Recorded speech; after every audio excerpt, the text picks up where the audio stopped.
Hello student, in this video we are going to discuss some methods to find the zeros of p of x. This is necessary for proving the relationship between the zeros and coefficient. So before that I am going to give you the brief about this all the methods to find the zeros of p of x. First is a factorization. By observing the polynomial, you have to decide which method is suitable and easy to solve it. Okay, so let us see one by one the method. First is a factorization only. Before finding the zeros, whenever you want to find the zero of p of x, you have to take p of x equal to 0. So now in factorization, what is the example? Example x square minus x. So what is p of x? X square minus x equal to 0. First thing, you have to compare that p of x equal to 0. Now you can see that x is common. So x into x minus 1 equal to 0. Okay. Now if the product of two things, this is x into this bracket, is equal to 0, that means either x is equal to 0 or x minus 1 equal to 0. Now here you got the x is equal to 0 and here x is equal to 1. Now if you put either x is equal to 0, here you will get 0. Means this x will satisfy this equation. So x equal to 0 is one of the 0 of this quadratic polynomial. If you put x is equal to 1, x is equal to 1, 1 square minus 1, again you will get 0. Therefore x is equal to 1 and x equal to 0 are two zeros of polynomial x square minus x. This is the factorization method. Now let us think another example using the identities. You know that a minus b bracket square, a plus b bracket square, a plus b whole cube. These all identity can be used according to the given example. Now here p of x is equal to x square minus 4x plus 2. Here my p of x is equal to x square minus 4x plus 4. Again, what is the first step? Let p of x is equal to 0. Compare with 0. This is the method to find. Now, as you observe that first term and last term, it is the square of x and it is the square of 2. So, if I take x and 2, now what is the sign of middle term? This is minus. Okay, and if I take the square of this, what I will get?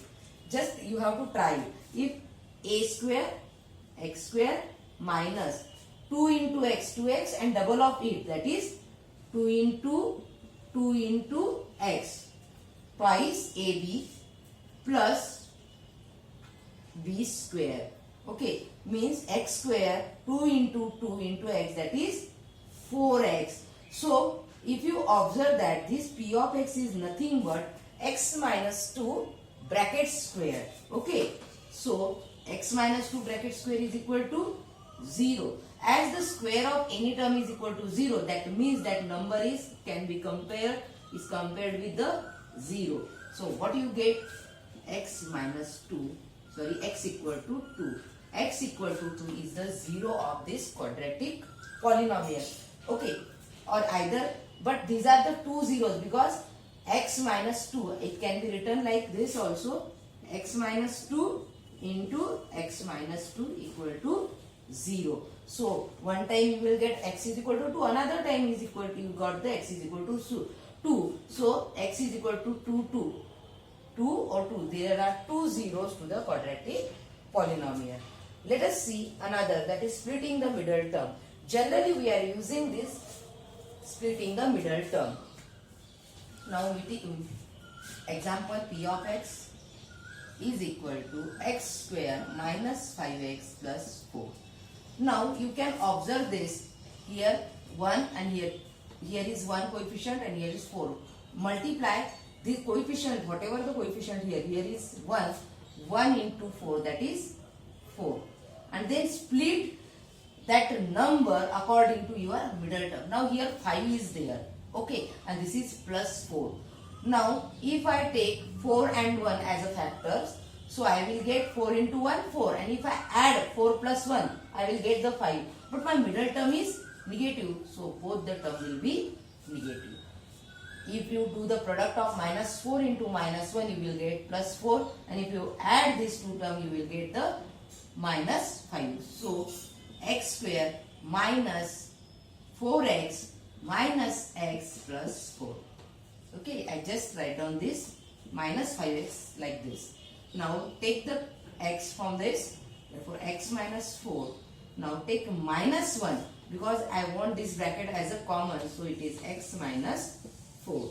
Now it is x minus 4 and another bracket x minus 1, as I took the x minus 4 as a common. Now as first step is what? This is only the simplification of this given p of x. Now compare this with the 0. Okay, therefore x minus 4 and x minus 1 equal to 0. That means x minus 4 equal to 0 and x minus 1 equal to 0. If you solve, x is equal to 4 and x is equal to 1. These are the two zeros of this quadratic polynomial. Okay, these are the first factorization using identity and splitting the middle term. According to the example, you have to follow any of this. Otherwise, you can go with the method, that is the remainder theorem method, or using trial. You can say it as a trial and error also. Okay, now suppose, what is the remainder theorem? First, find the value of p of x at x is equal to something given real number a.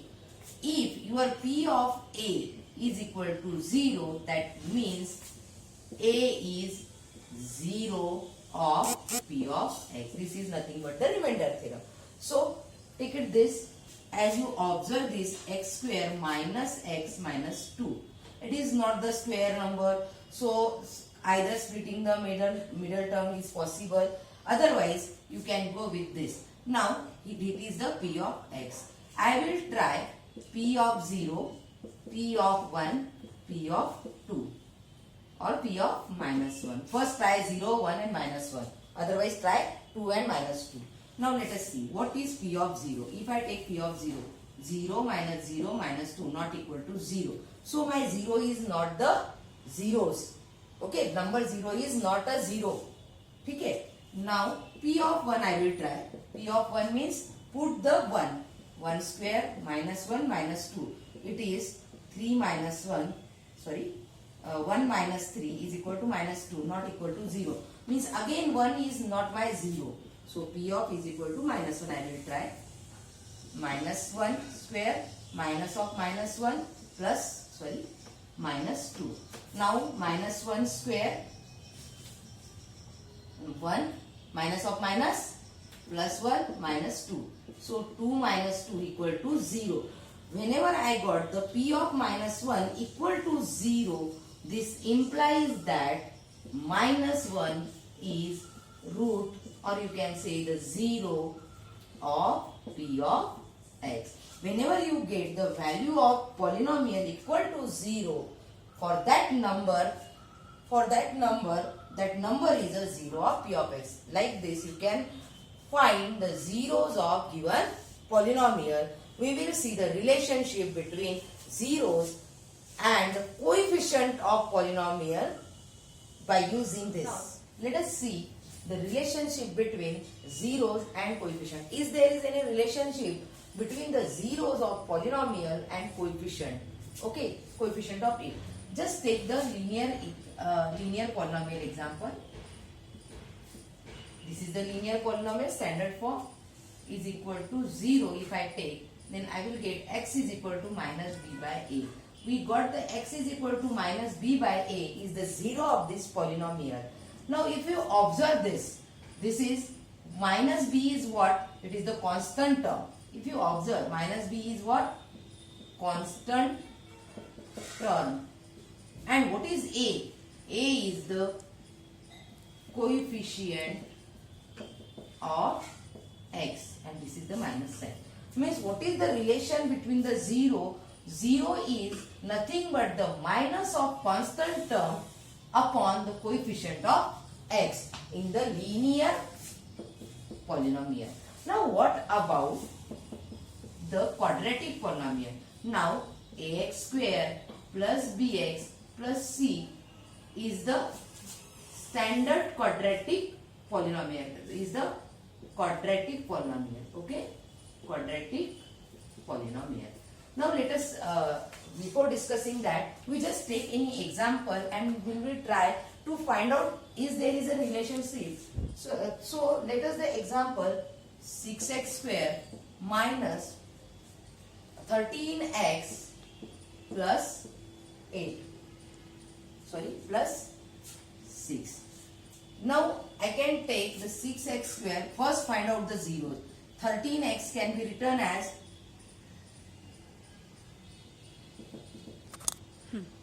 4x minus 9x plus 6. I use here splitting the middle term. Okay, according to the example we have to do. Now here 2x get common, so I will get 3x minus 2. Here I took the 3 common, so again I get here 3x minus 2. I took here minus 3 common because I want this bracket. Okay, now here 3x minus 2 and another bracket 2x minus 3. Okay, now how to find the zeros? Let p of x equal to 0. Now p of x is nothing but this. So 3x minus 2, another bracket 2x minus 3 equal to 0. This implies that 3x minus 2 equal to 0, 2x minus 3 equal to 0. Therefore x is equal to 2 by 3. Okay, here x is equal to 3 by 2. Now whatever the values of x after finding these are called the zero. Suppose let this is 1, I will take alpha. What is alpha? Nothing but the x, just one of the root. So x I will take beta for differentiate only. Okay, these are only symbol we are denoting by the for the roots of the polynomial. Means here what are my roots? Alpha is equal to 2 by 3 and 3 by 2. These are the two. These are nothing but the values of x. Okay, now I will take whatever, compare this with the standard, that is ax square plus bx plus c. If I compare this polynomial with the standard one, I will get value of a is equal to 6, value of b is equal to minus 13, okay, and value of c is equal to plus 6. Just compare this. Now if I take minus b by a, I am taking the ratio minus b by a. What minus b by a means? Coefficient of x upon constant term. Okay.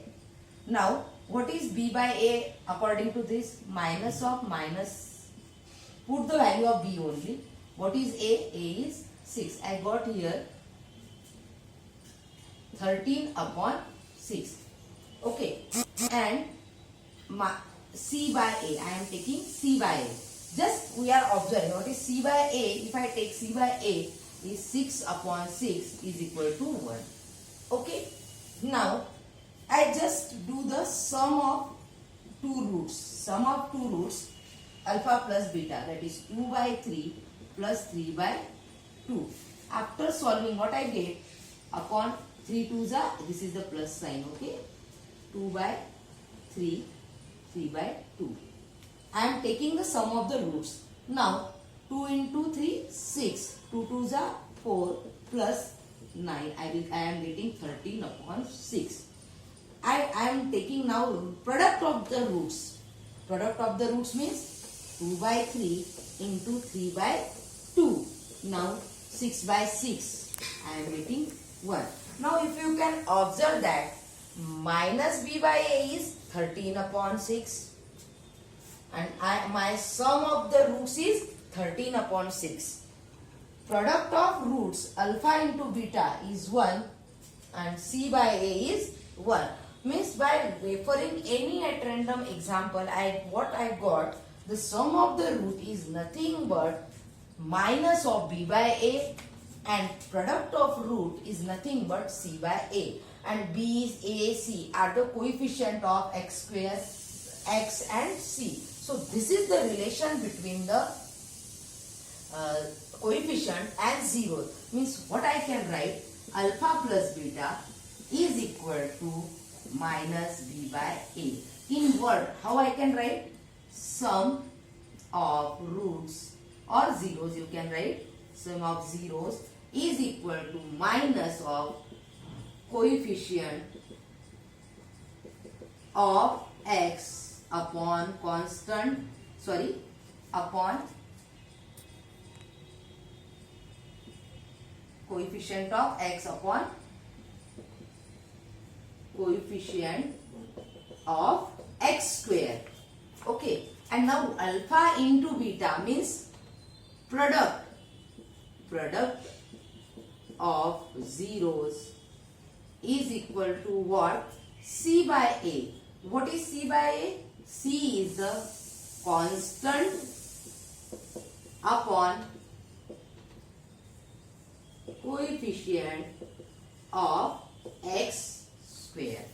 This is the relation between the zeros and coefficient of given polynomial, quadratic polynomial. What is? Sum of the zeros is always equal to the minus of coefficient of x upon coefficient of x square, and product of zeros is always equal to C by A, that is a constant upon coefficient of x square. Coefficient of x square is always at the denominator. Okay, so this is the relation, and you can solve by using this relation many of the examples. We will see in the next video.